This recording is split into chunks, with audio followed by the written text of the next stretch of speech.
Life vests. These we might need. Although, what are the odds of us hitting water? My money says, if anything, it's gonna be a mountain. Welcome in to the Bro 4 Squad podcast, where we are just a bunch of bros drinking beer and talking TV and movies. This is episode 209, and I am your host, the Mayor Jeff Hornacek.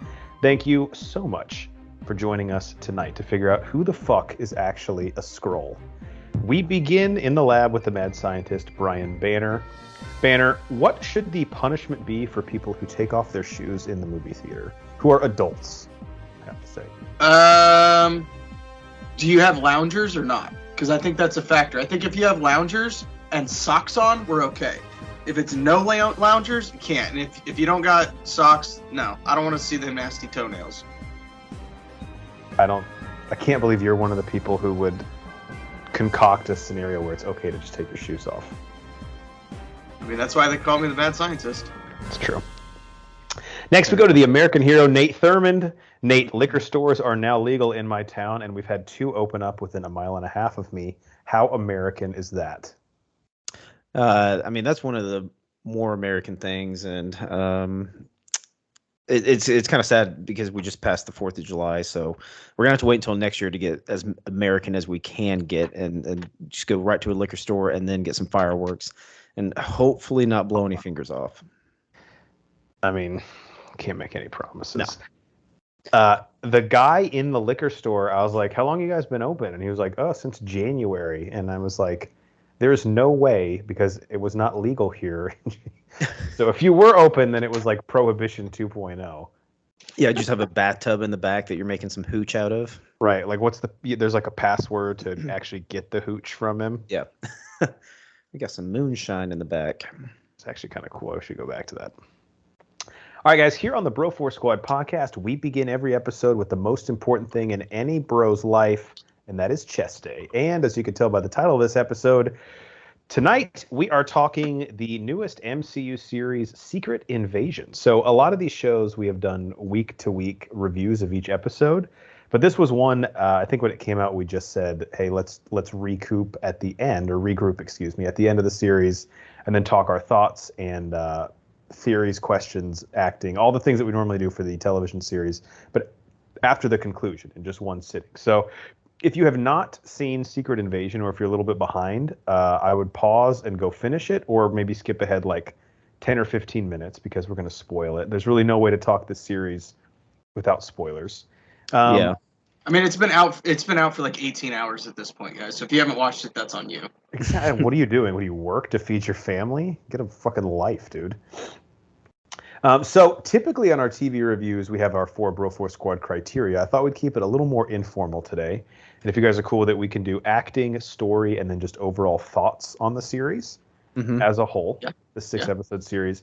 Let's begin, though, before we dive in, just so people kind of have a little bit of context as to where we're coming from, with just our overall impressions of the series, now that we have the whole picture. Banner, we'll start with you. Did you like Secret Invasion, yes or no, and then why or why not, specifically? I enjoyed it. It was very difficult for me to get into it. It took every bit of those first 2 episodes to just grind through. I wasn't a fan. At the end of that 2nd episode, moving into that halfway point, got really good. I think this might be some of the best overall acting, top to bottom, that we've seen in the MCU, especially in the shows. Regardless of the story or plot or anything like that, the acting was incredible. I bought every second of what every actor was doing. At the end of episode 1,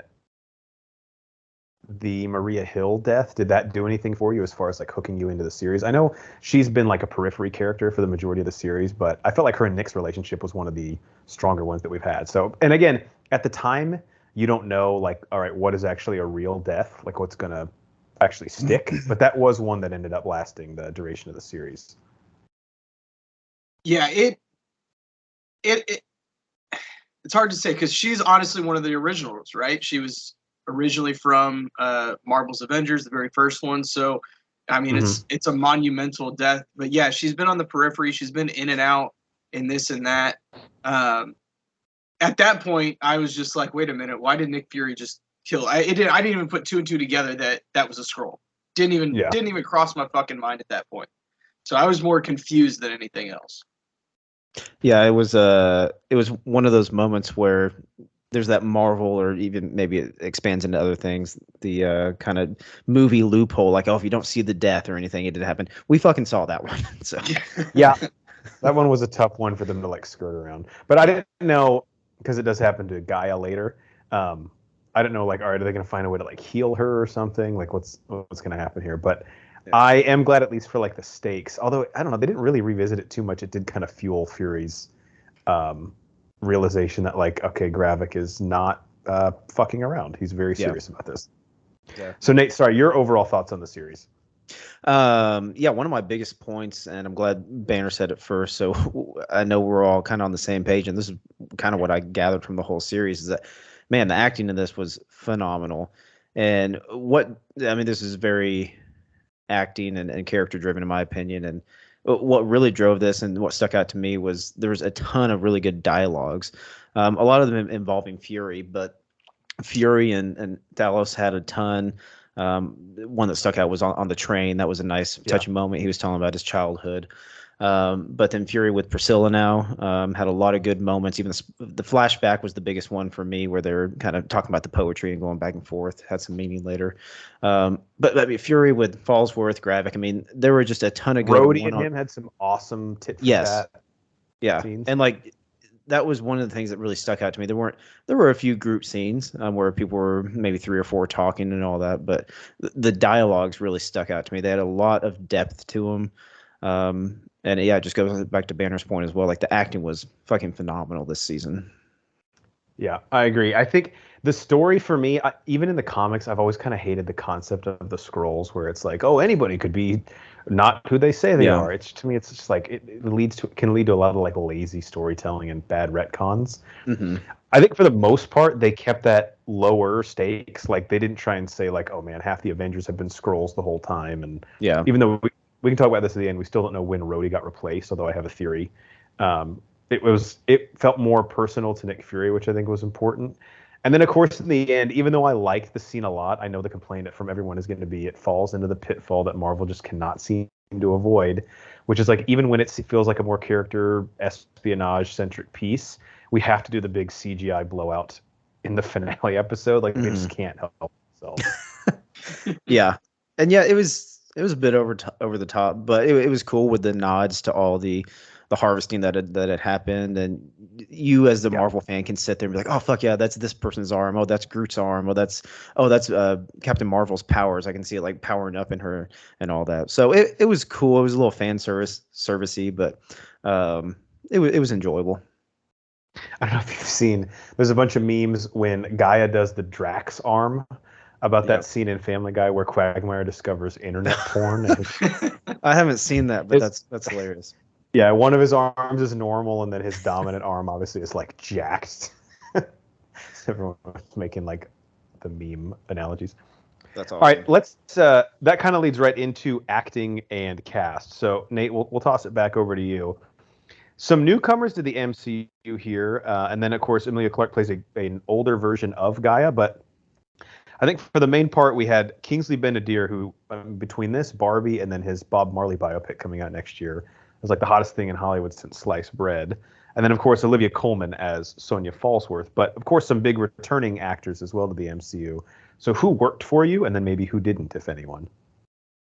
I mean, honestly, most everyone worked for me. The one that kind of stuck out, I would say she was kind of a ancillary main character. She obviously wasn't Fury or anyone, but Olivia Colman as Sonya Falsworth. And there are a lot of people that kind of had the same persona that she played off as like unflappable, nothing's going to bother her or anything. But the joyful way she does it, and it came off in the show, that was like, she was a scene stealer whenever she came in. I just loved her persona and like the way she brought it to the screen. She's the one who really stuck out to me the most, as far as like something that maybe I wasn't expecting as much. So when she was in there, I was enthralled in all those scenes when she was in there. But like I said, all the other ones, Ben Mendelsohn, love anything he's in, love when I get to see him. Fury was great in this. We got a few Sam Jackson, maybe like Pulp Fiction, Jules, Jules Winfield moments when he's got like interrogating some people. He's got the gun out, he's pointing it. You got that little voice inflection that you saw in Pulp Fiction, which was really cool and funny. He definitely hit yeah. like his "I'm not putting up with any more bullshit" No. moment a few times in this series. Yeah, it was pretty awesome. Emilia Clarke, she did fine. I don't know if they utilized her character the best of their abilities, but it was cool seeing her in the MCU. I really like that. And then who were you saying played Kingsley Gravik? Benadire. Very powerful actor, man, especially in the last episode, him and Fury and the final big dialogue between them. Man, he really brought it. You could feel the emotion. So yeah, I mean, there are a ton of great acting in this. Like I said, Olivia Colman was probably my favorite. But yeah, it was just across the board fantastic. Yeah, Coleman was my favorite character too. So yeah. Again, every scene she was in, I was like, give me like because she's like British Nick Fury. I'm just like, give me like her whole life story. That's what I wanted. And whenever like that guy like has the gun to that woman's head, I can't remember their names or the character names, but she was just like, "Oh, that's so cute. I'm just gonna shoot you in the head and be over with this." So ridiculous. Banner, how about you? Acting. Yeah, she was like terrifying, but like very endearing all at the same time. Yeah, It was very impressive. Her demeanor never changed. She was just like level-headed. No. Yeah, the entire time. Benadire as Gravik, I absolutely loved every minute, everything that he gave me. Some of this goes to the writing, but also to how he played the scenes and played the character. I don't necessarily agree with his way of doing things, but you understand where he is coming from. And I think that's very hard to do with a villain, and that's what makes a good villain. And you understood, I bought into why he was wanting to infiltrate and even be willing to kill his own people for the greater good, essentially. But I thought he was amazing. There's a lot of really good acting, obviously with Mendelsohn and Sam Jackson and everybody else, and he matched that intensity every step of the way, even exceeded it at times. And I think that's really hard to do, especially coming in as knowing you're gonna die at the end. You know, he brought it. I was very impressed. Yeah, I think this was fun for me too because we got to see, even though it wasn't technically his right character, but like a more Rhodey than we've previously gotten to see, like him really kind of flex his muscles and sort of his like rivalry with Fury that happened in the show. Olivia Colman again, total scene stealer. And then the only other thing that I'll mention is I feel like in and it's sort of hard to explain, but in just a 6-episode series, Gaia's character, she went through a lot, and sometimes it sort of felt like her character development was like real. I don't know if she was pretending to be something she wasn't, or if it was just really rushed in certain areas. Like her relationship with her dad, I could never really get that big of a read on, and that was like a key component. Like she hated him and then almost like instantly forgave him, and then like hated him again, but then was like working for him. So I kind of wish I understood their relationship better, but because of the nature of how they're separated and sort of she's working as like a double agent, they weren't able to share as much screen time as I would have liked her and Tess. Yeah, exactly. Yeah, that was kind of what I was alluding to earlier. They kind of just underperformed on her character. But yeah, you made a great point. They could have given a little more background because she's kind of back and forth, and obviously wants to go to the extra effort to give him a proper burial at the end. So there's a deep connection there, but a little more there would have been good. Yeah. Last thing, did you guys care at all about the Fury and Priscilla relationship, which felt like a pretty big retcon, but I understand I don't feel like you needed to give Fury any further connection to the Skrulls. Like for me, him and Talos was enough. So that kind of felt like a hat on a hat to me. What'd you guys think? Yeah, I thought it was kind of weird, honestly, when I realized that he was in a relationship with the Skrull. I mean, to each his own. It just whatever you're into. Yeah, but also like essentially he asked her to stay as a human and not in her Skrull form. So I don't know. It was weird. I agree. I don't need more than what the events that happened in Captain Marvel to understand Fury's connection to the Skrulls and his want to help. And then obviously, over the next 30 years, him and Talos formed a really deep connection and worked together a lot. And you don't need any more than that. Yeah, I tend to agree with that. Jeff, I think you said it good. It feels like a hat on a hat. We're like, okay, yeah, we know Fury has a connection with the Skrulls. Or, Right. Like, how deep do we No, get? he's Now he's also got a fucking one. Did you know Yeah, that? okay, yeah, we get it. But yeah, it was a bit on the nose. And then the kiss at the end was a little weird because she changes and she like talking like you have like spiky weird teeth. Is he like Frenching her? He's gonna cut his tongue. And he kept coming back for more on that one. He was like, she was like, you can get on the ship now. He's like, yeah, but those snaggle teeth that you have, Yeah. it's really getting my motor going here. Oh man, that was a little weird. We'll have to have an episode where we just talk about like the dynamics of their relationship, because like he could have her transform into anyone he wants. So if he's like, okay, now be Sydney Sweeney, she's like, oh, what, am I not good enough for you? He's like, well, I mean, you have the power. Like, why not? I mean, and it's do it? Sydney Sweeney, so I mean, come on. And then what if he's like, and then just for fun, just it's not weird, just be Brad Pitt tonight, and we'll just never talk about it again. I just Never talk about it again. or we do talk about it again, and we do it again. I don't know. We'll see. Got some stuff to unpack. I'm going to tell Dr. Epstein we don't have to put one. I knew that would trigger a Wedding Crashers quote there. Okay, story. I mean, we've talked about this a lot, so I guess I'll just ask, like, on the high level, we knew coming in it was going to be more of an espionage thriller, and I do think that one thing that we can agree that is good about the MCU shows is even though they vary in quality, they also vary in sort of genre and tone. Like, this was sort of more in line with Falcon and the Winter Soldier. Then we also get something more lighthearted like Miss Marvel. Then we get something kind of toes the line of both, like Hawkeye. Then we get something that we don't know what the fuck it is, like Moon Knight, She-Hulk. So I was waiting for you. I didn't know how you were going to describe those two. Story-wise, no Hippo showed up in the final episode of this, which was nice. Banner, what did you think about the overall story? Again, when you see Secret Invasion, if you're familiar with the comics, it was very different, I think, in terms of like the scale of it, but it was also very much the same in terms of like the fear of anyone could be a Skrull that they sort of try to permeate through the whole series. Yeah, I mean, I thought that they did a good job. I think it's probably upper middle of the pack as far as the MCU shows go as a whole. But I thought it was pretty good. They did a good job of. It felt isolated from the rest of the MCU. It was very MCU adjacent, which was nice. They weren't trying to tie it into these bigger things and these other events and all of that. It was its own self-contained story. Now, obviously, I think this is going to develop into something else, but and lead into a lot of stuff. And this is laying a lot of groundwork. But it wasn't a show that we've had in the MCU yet. So it was very refreshing to see. Okay, we got something new, and it just washed a bad taste out of my mouth. But She-Hulk was the last one we had, and then before that was Moon Knight, excuse me. So we had two just giant pieces of turd. It was very refreshing to have something that I actually got interested in, albeit it did take me a couple of episodes to be interested in. It took me like 3 weeks to watch the first episode. I just did not care. But I couldn't stop watching once I got past that. I'd say middle of the third act of the second episode.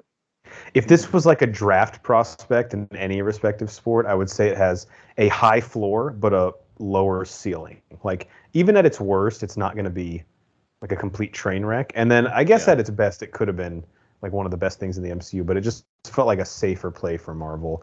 A more recognized comic storyline, and then characters that we've seen in. I mean, Nick Fury has been, I'm not going to look it up, but I can almost guarantee you he's been in the most MCU properties of anyone. It might not even be close. Yeah, I would probably say that. Him, and then maybe what's his face that plays Jarvis and Vision. Yeah, Paul Bettany. Paul Bettany, thank you. Yeah. Nate, how about you? The overall story, or I guess sort of the idea of what they were trying to do with the plot here, with more of an espionage, who can be trusted type, sort of Winter Soldier-ish, I guess, in terms of the plot here. It was almost like the MCU's version of a James Bond movie. A little bit, yeah. But yeah, overall the storyline, I was fine with it. I mean, I got into it pretty early. It started off pretty good with Agent Ross and him getting killed in the first episode. Then that kind of like springing everything along, and then you're kind of looking at every character and saying, okay, who really is a Skrull or who's faking it. So I liked how they peeled the onions back, like each episode, maybe with like revealing a little bit more.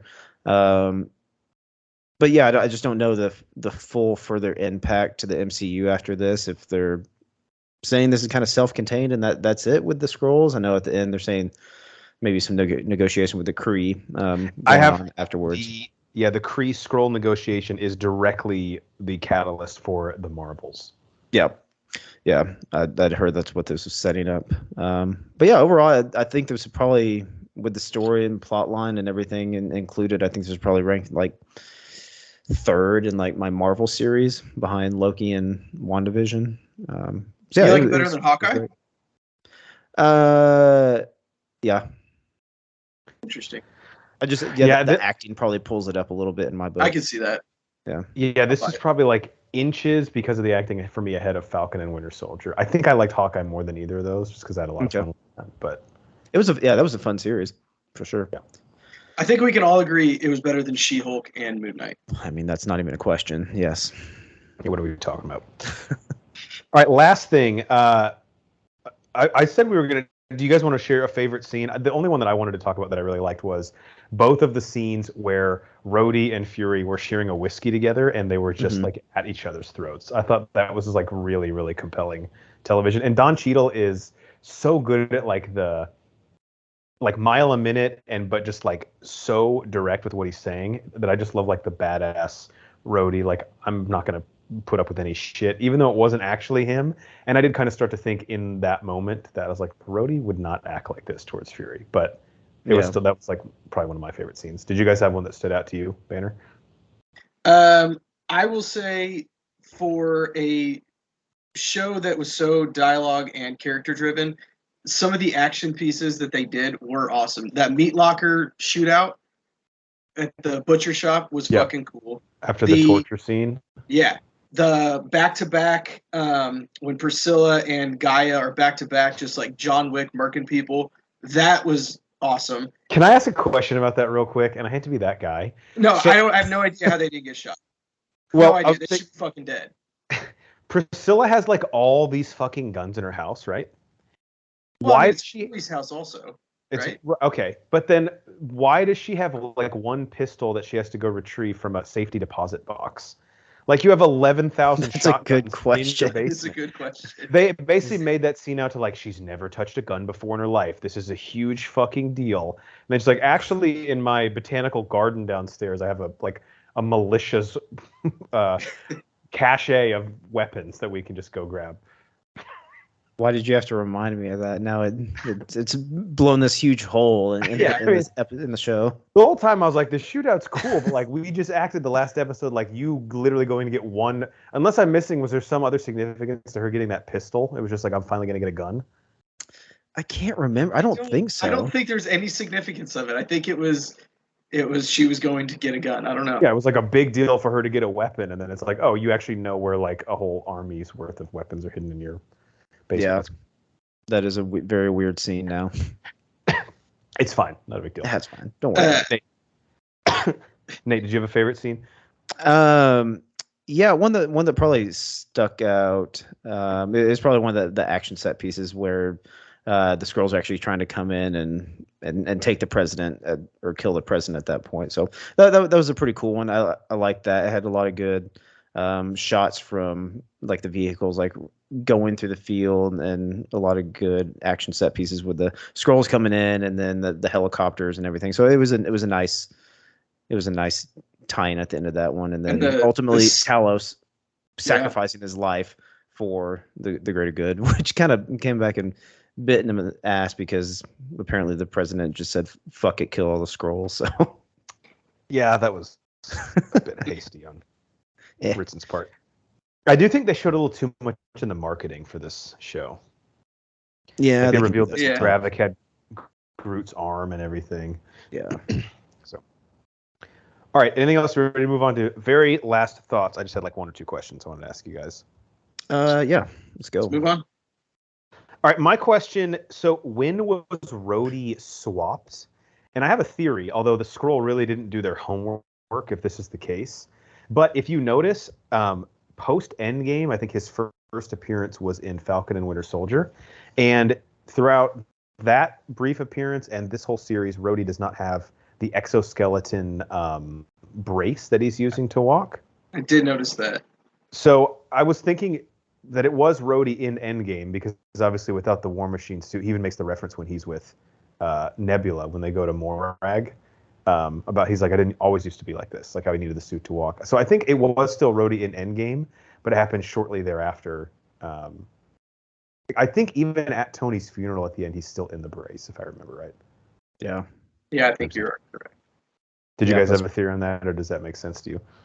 No, I really didn't. I hadn't put too much thought into it, but that does make sense. Yeah, I didn't really question it like when he did. Obviously, I just knew that he did. Yeah. It did take me a little while to figure out though that he was a Skrull. I'm not gonna lie, like embarrassingly long. No, Well, it took me a while too. Yeah. Mainly because I figured that with the premise being who is a Skrull, that they would write characters maybe a little bit differently in this series to sort of just make you start second guessing everybody. Yeah, some red herrings in there. All right, my last question, and then anything you guys obviously want to ask. What do we think the future of Gaia is, who is the Super Skrull? Because, I mean, she's probably the most powerful being on Earth right now, right? So yeah. Where will she possibly pop up, or what are the plans for her, do you think? Great question. I don't think anything is really explained. They kind of cut away. But at the very end, when they go to that large room with all the bodies under the sheaths, do we know what those are? I think just other humans that the Skrulls are impersonating out in the world. Oh, okay. That makes sense. Because one of the guys said to Fallsworth, like, what is this? And she goes, this is how the Skrulls got so powerful. Like, these are all the people that would are make out there. sense. So okay. Start walking through being like, oh, look, Kendall Jenner is a Skrull. And yeah. I believe it. Shohei Ohtani. It's no human. Yeah, whenever that line was said, this is how they got so powerful. I don't know if it had something to do with like the harvesting or like gaining the superhero powers, but that makes sense. But yeah, and the face that she looks at, we're not supposed to know who that is, right? It's just like a normal dude, because I had no idea who the fuck that person was. I have no idea who that was. Yeah, I didn't. I might have to go back and deep dive on it, but I didn't have any idea. Okay, that's good. Yeah. All right. Anything you guys were wondering about? Not really. I mean, this is a pretty self-contained story. We kind of end up at the same place where we started, right? We started with Nick Fury up in his spaceship. He comes down, deals with this, and we end with him back up in his spaceship at Saber. So it's pretty self-contained. There isn't a whole lot that we need to.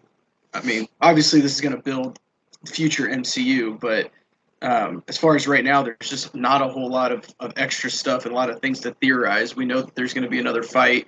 Gaia is she still a double agent? I think that's my biggest question with her. Could be. Is she still working for Fury and behind enemy lines, or is she truly done with him? Well, it seems like her and Sonya are going to be doing some work together. Fallsworth had an interesting line to her too. She's like, "No, you're not going to work for me. I know how it works. You'll use me, and I'll use you." Yeah. Which I don't know if like she's going to be putting together like a British Thunderbolts or something. Who knows? Because we have Dane. I can't remember the guy's last name, but Kit Harington, who obviously she has history with from Game of Thrones, but he's Black Knight, who's in London right now.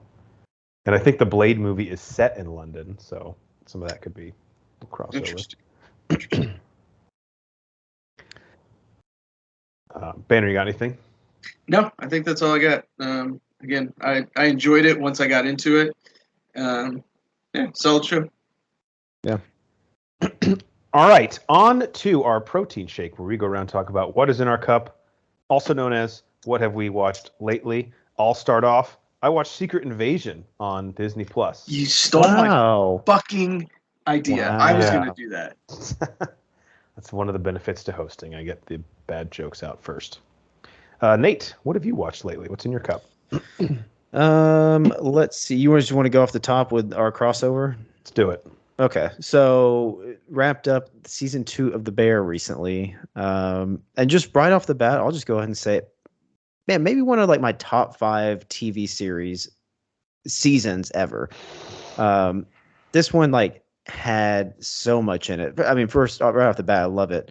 They're in a restaurant all the time. They're cooking. I love to cook, so I love to hear that terminology and all that, and them actually like making the shit. And now I've probably got a laundry list of things I want to try and make and recreate from the show. But chef. yeah, but like it had so much like episode to episode. Each one like had a different dynamic. First couple maybe were kind of similar, setting up the restaurant and making sure it's ready and everything. But then they throw in some from left field. I won't spoil it too much for anyone who still hasn't seen it all. But episode 6, if you've been on the internet or seen about it, the Christmas episode is utterly insane, off the wall. My jaw was on the floor at the cast of this episode. Yeah, it's crazy. They've got some good cameos that pop in there. But just in that episode alone, you'll feel basically probably every emotion you want to or you could ever feel. You will feel tense for most of it. You'll feel anxious for a lot of it too. You'll feel happy. You'll feel sad. And then I don't know that I can handle that. It's a fucking roller coaster, man. And then episode 7 was such a great follow-up, feel-good episode that had some huge character development with one specific character. But like front to back, it floored me. It was amazing. No show is like The Bear in the sense of like you feel the character's anxiety. You feel like you are in there with them. It's so visceral. Yeah. And they do at least there was 2 episodes this season and I know 1 last season where the episode basically feels like it's real time. Like everything's happening in the Christmas episode and then actually the finale of this season. They do that a lot, especially like in the kitchen, the one shot with the camera moving around quickly. But yeah, there's 2 episodes that stick out that it was very prominent in. And I have to give the actors credit because I can't imagine, like, if there were scripts for all this dialogue, they'd be 600 pages. Like, a lot of it just has to be a director saying, this is where the scene ends up. This is what we need your 2 characters to interact with, because it's too organic. Like, it feels too fluid and like how people actually talk to each other. Mm-hmm.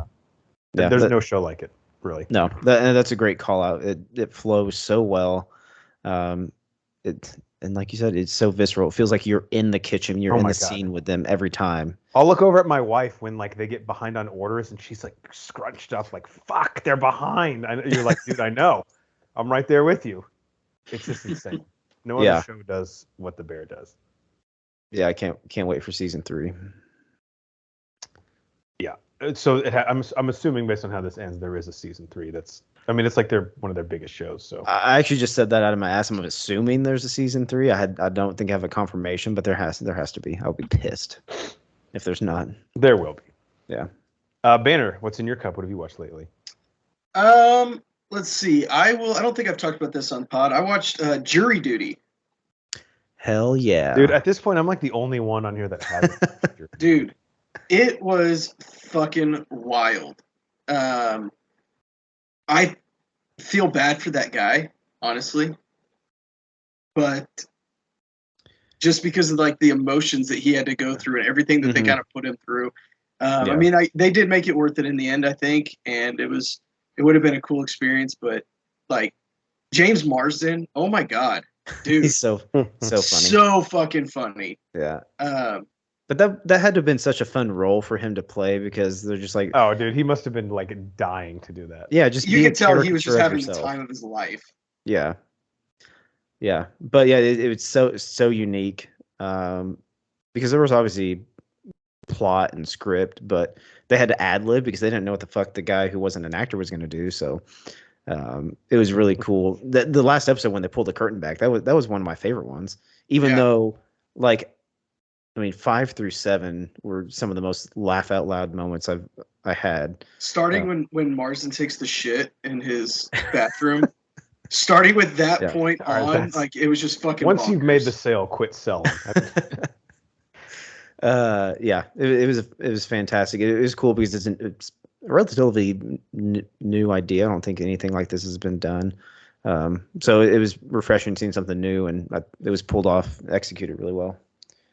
Yeah, I think they said, I don't remember if this was in that final episode or if I read this or saw this somewhere else, but they would basically have to do every day twice, right? Mm-hmm. So they would do the day where they would improv with the actor or the non-actor and everything, and then based on that, they'd have like 20 minutes to flip it and then reshoot all of these scenes so it fit around what he was doing. And that just seems incredibly difficult to do, and they pulled it off to perfection.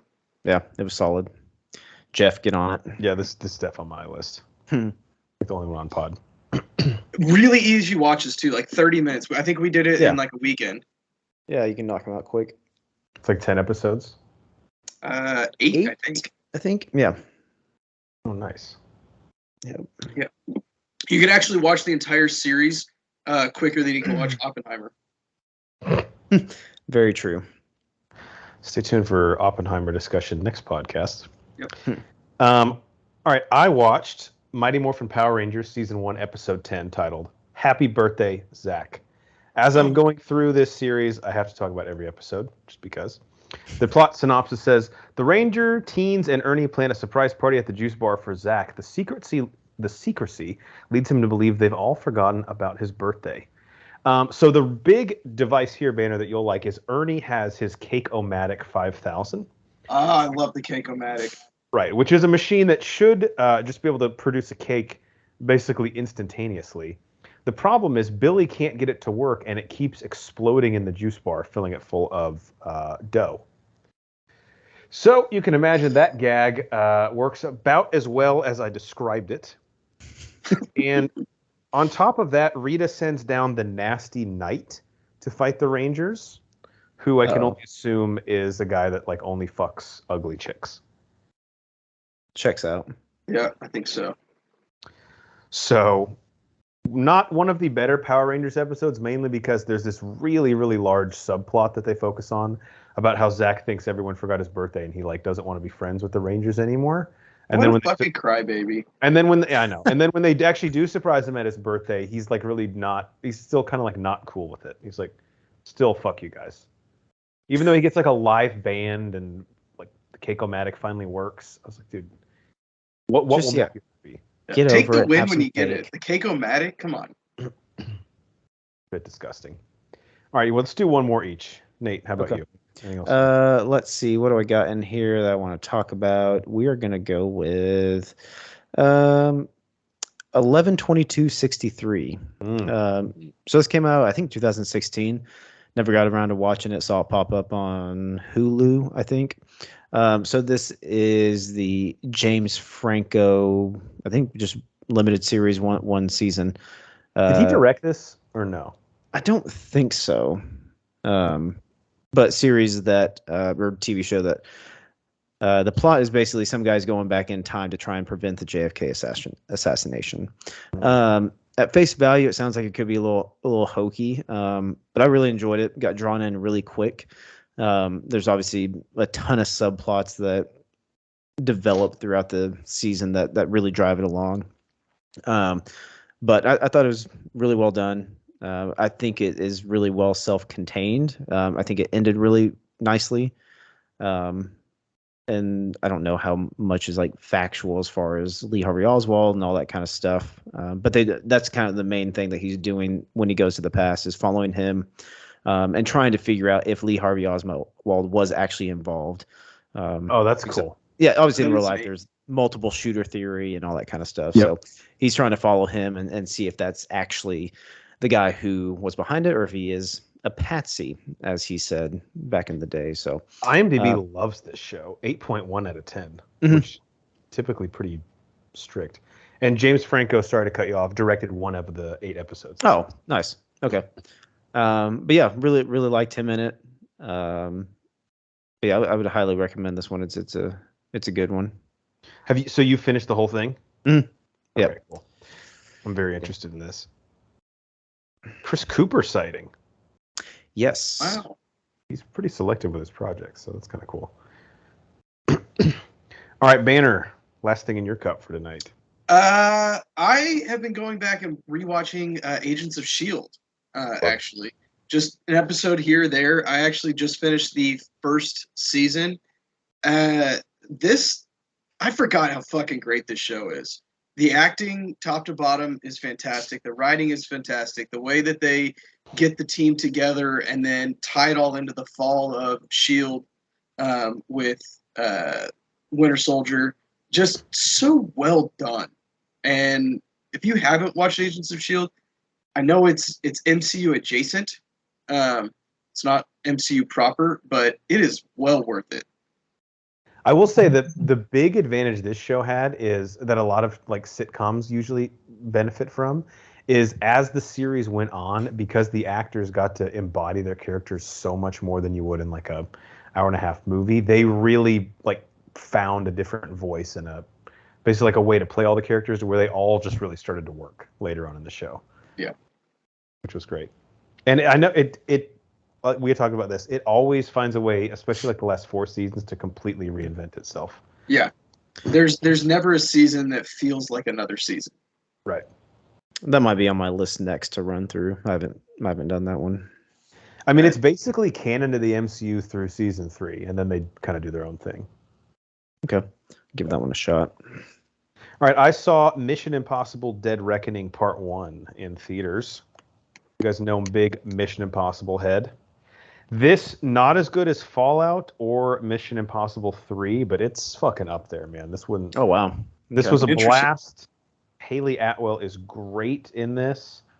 The stunts, of course, are really good. The plot device here is very interesting and very timely. It deals with AI as sort of the MacGuffin. And even though it is a part 1 banner, I think that this one ends on much more of a satisfying note than some of the other recent like part 1s that we've gotten. It's not just a ridiculous like they actually finished a story. Right, they're not like mid-sentence and then it goes to the credits. I just don't know how much juice this franchise has left, in the sense that like everything they do, I'm like, yeah, that's cool, but you guys already did that, you know?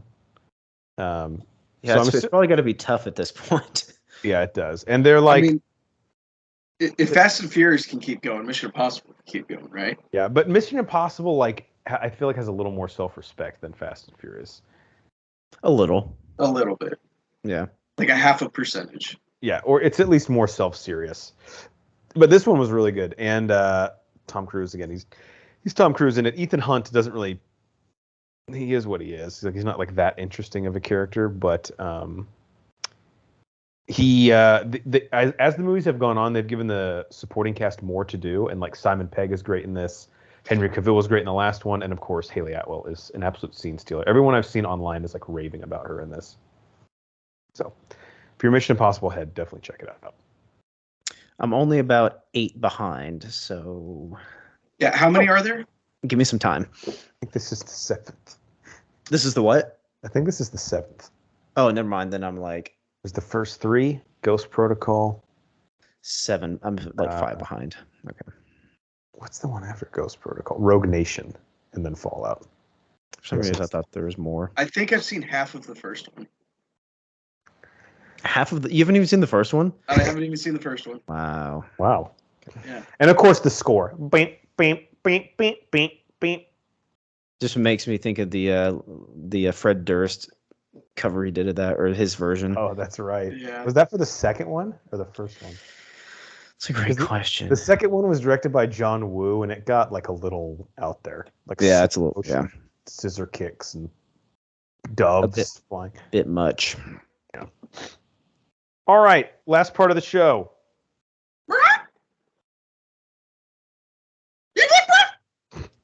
I like how Benner even does like the little bird head motion. Got a whole system here. All right, do you even lift bra? The question answer segment that we end every show with, where we ask a question that we leave you guys with before we end the podcast.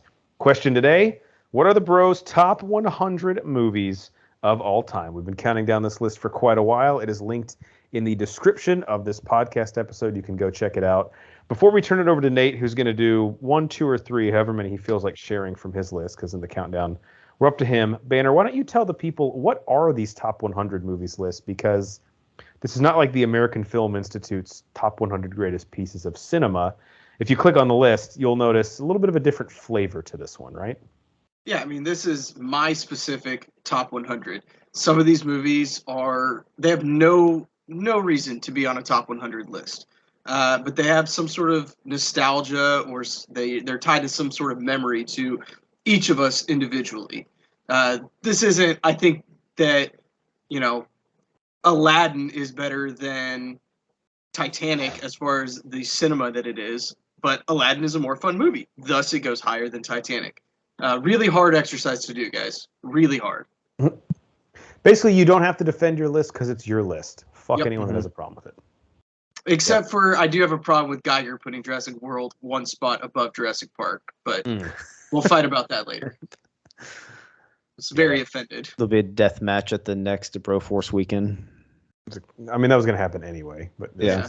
That was erasable pinned into the calendar. Yep.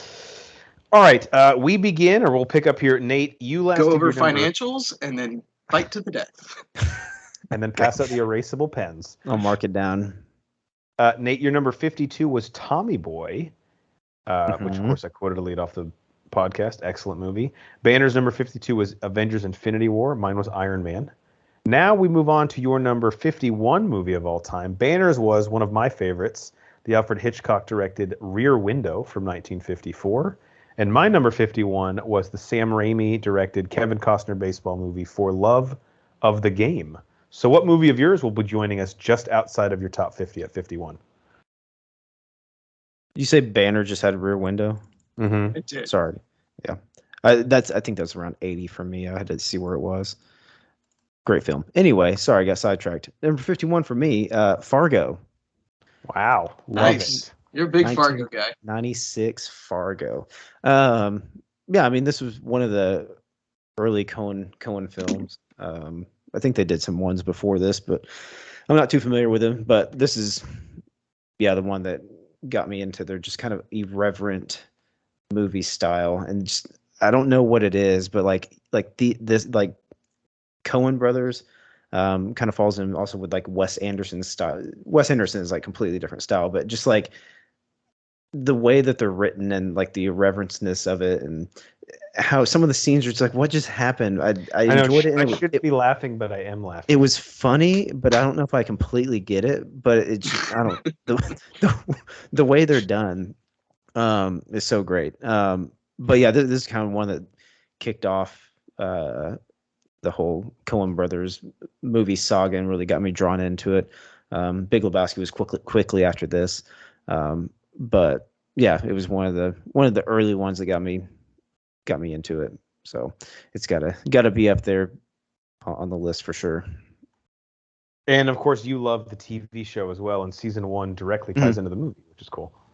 Yes, love the tie. I mean, it was 20 years down the road, but whenever that tied in, it was fantastic. But yeah, this is one of the early ones, and it's crazy, like the big cast that they got for this, like with Buscemi and William H. Macy, and obviously Frances McDormand in it. That kind of kicked off their career, and then it's funny how, especially like, well, I just mentioned Wes Anderson, like Coen Brothers and Wes Anderson like latch on to actors and just like ride their coattails into fandom. So yeah, no, like you will never struggle for work again as long as we're directing movies. Yeah, don't worry about this. I gotcha. All right, Nate, why don't you do one more? What's your number? Just that way everybody can at least be in their top 50. What is your number 50 movie of all time? Just for reference, Banner's is Harry Potter and the Deathly Hallows Part 1. And mine is, I actually can't believe it's this low for me, but Fast 5. I was shocked. Absolutely shocked. Wow. Yeah. So what will be joining those two movies at number 50 for you? Coming in at 50, and I'm realizing as you put this list together, you kind of see like the patterns, and maybe patterns you didn't really realize you had. But especially with number 53, which was American Sniper. 13 Hours, which I feel like is underrated. For me, it was kind of when you saw John Krasinski into like a new badass role. And I love John Krasinski in this. I love Pablo Schreiber in it. Low key, like bigger fan of Pablo Schreiber than I thought. But he'll pop up at shit. I'm just like, he's great. I think he's got like such a look that it's I know. But and also when Michael Bay actually tries, like he's awesome, I think. Yeah, you get that once every decade. Yeah, and like you obviously get like the Michael Bay moments in this one. You get some big explosions and everything, but I'm a big fan of a modern war movie, and this one's pretty isolated, and I kind of like that.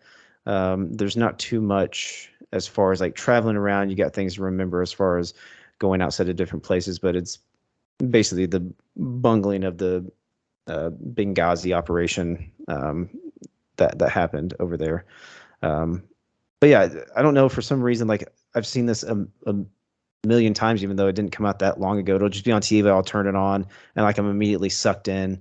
You get really good dialogue while they're kind of just like batting down the hatches, sitting on top of the roof while they're getting invaded. But then you get that really cool inner dialogue with the team and the troops in there.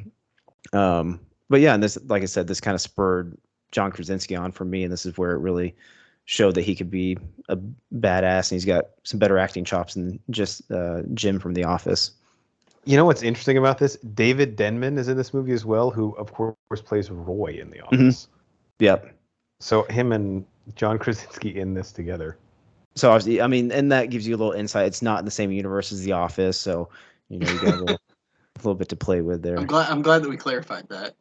Yeah, you know that's one of the bigger things I got from this movie. Interesting. Yep. I actually don't know if I've ever seen this movie, so I know. It's a solid one. Like I said, not many people talk about it. I feel like it's underrated, but it's not. It's, I don't know. It does a lot for me. It's really well done. We'll have to check it out, especially since it's in your top 50. Mm-hmm. All right, guys. I think that's a good place to end for tonight. Before we let the people go for episode 209, any closing thoughts or words of wisdom, Nate? We will start with you. Yeah, I don't know if I've written this down somewhere. I don't know if I've said this on pod, and it's just a random thought I've had. Walking around our neighborhood, if I walk by and like the garage door is up and like it's empty, I'm suspicious. Yeah. Now you could just be renting, I guess, or just moved in or something. But like if you just have like one box in there or something and you haven't like accumulated a ton of shit that's in like our garage right now, I'm a little suspicious. You might be a serial killer. So just FYI, if I see you with like a super empty garage, I'm going to be very on edge against around you. Yeah, it's not a good look. Like an HOA, that's something I would not mind them kind of freaking out about. And I hate HOA. Put a ladder, put some tools in there, something to make me feel like you're a normal human. At least a broom. A broom or something. But yeah, I'll just walk by in the empty garage. I'm like, what's going on there? I don't like it. Have you been seeing that a lot? It's been balls hot, so we haven't gone on too many walks lately. But there's a few. Whenever the temperature cools down a little bit, we'll see on our walks. I'm like, is it the same culprits? I'm gonna have to keep an eye on that and see if it's like, have you lived here for a while? I'm just gonna randomly, if your garage is open, I'm gonna throw like a box of Topo Chico in there or something so it looks better. We'll take the Topo Chico out though. You would not give up a box of Topo Chico. Yeah. Empty box, just an empty box. Okay, gotcha. Good. Yeah, I would not give someone a Topo Chico. I live on those. I love that shit. Your body's half Topo Chico at this point. Basically. Banner, how about you? Guys, I'm just very disappointed. Guys, let's pull over for emergency vehicles. I'm okay. I'm not seeing what I like here. Okay. Is it getting worse? It's getting worse, man. The other day, 2-lane road. One's going this way, one's going the other way. And person in front of me, ambulance is coming at us. You can see it a mile away. Just get the fuck over. Just a little bit over, even though they're coming the same way. Their side, quote unquote, is clear. Give them the middle. Make them split the ambulance with the fucking line. Yeah. Mm-hmm. Give them that much room. And this person just wouldn't do it. And unless you're another ambulance, where you're going is not as important. Yeah, and if we've got two ambulances going like opposite ways in a situation like that, we got bigger problems. I mean, that sounds like a math problem on the SAT. Yeah, shouldn't one ambulance have just stayed over there and the other one stayed? Come on. Yeah, shut up. So the ambulances both have a place to be, and they're not communicating. The hospitals are on different sides. Yeah. Yeah. Could be it. So, guys, let's just get better. Let's pull over for the emergency vehicles. You see the lights, you hear the sirens. Just go ahead and get on over. It's going to take 30 seconds, and then you'll be back on your merry way. Banner's trying to be calm about this, but I feel like he's close to, and deservedly so, to really ripping into us. Yeah. Yeah, I mean, you guys get one more strike, all right? It's a valid PSA. It's about to be a fucking chest day. It's that big of a problem. Just gonna take up the whole Our chest day today. Pull over for emergency vehicle. Mine, probably more important than Brian's, which is you go to the barber shop, not the time to do anything risky or out of the ordinary. All right, it's back to school time for all you kids out there. Look, I wanted the frosted tips many moons ago as well. Whatever the fuck you guys are getting, the haircut where it's like a 0 on the bottom of your head and then like a 19 on the top. Look, I know we have some time till picture day, but when you leave there, that's your look for about a month. So don't do anything stupid, okay? Yeah, especially with back to school. Like, those are formative years, and kids are mean. They'll make fun of you. People don't forget. People don't forget. That's super fucking soccer, Greg. You're getting that ball. No, I'm not. All right, for the American hero Nate Thurman and the mad scientist Brian Banner, I'm the mayor Jeff Hornacek. We are the Bro Force Squad podcast. Thank you guys so much for checking us out. Please follow us on Twitter and Threads at Bro Force Squad. We are on YouTube, Apple Podcasts, Spotify, Amazon Music. If you type in Bro Force Squad as 3 separate words, and check out everything we've done on our website, broforcesquad.com. Till next time, we'll see you guys at the movies, where your shoes will hopefully be on your feet still. I'm going to try and pull the hole in the bottom of the popcorn bucket with Brian next time. Yeah, we're not falling for that again. You've done it 30 times, maybe? Okay, fine. I'll try it with Geiger. I don't know. Who haven't I tried it on? Yeah, we've probably done it.